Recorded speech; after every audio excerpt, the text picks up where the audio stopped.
Hello, this is Scott Garofola with a follow-up after the St. Joseph's College Teaching for Tomorrow conference.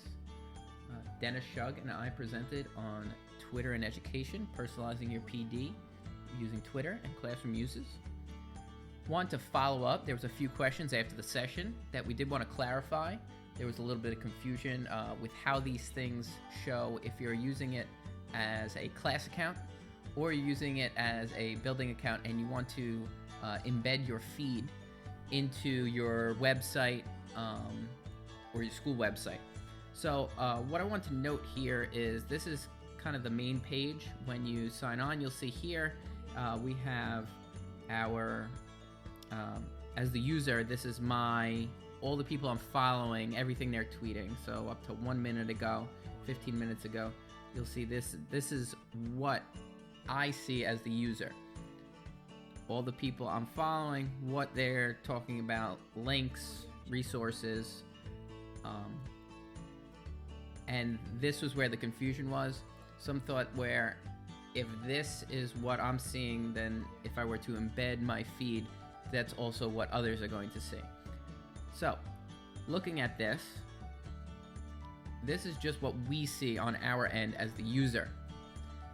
If we were to embed our feed, it's only going to show our tweets.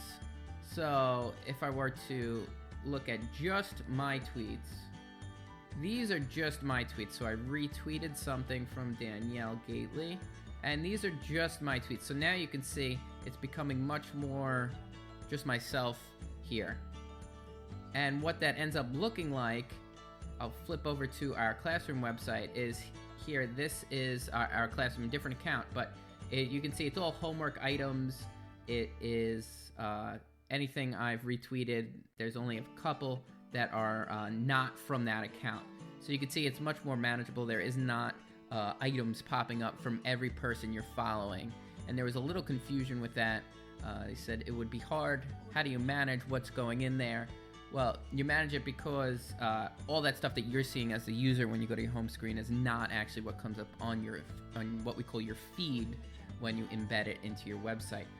So I did want to alleviate a little bit of that concern because that confusion is something that came up after the session, and did want to clarify that because that is a big piece. If we were having all of that coming from all sorts of different people, that would be a big issue and would be something we obviously wouldn't want. But it is just our tweets, so we can control exactly what gets posted to here, and we don't have to worry about anything showing up on a controlled feed that we don't want to.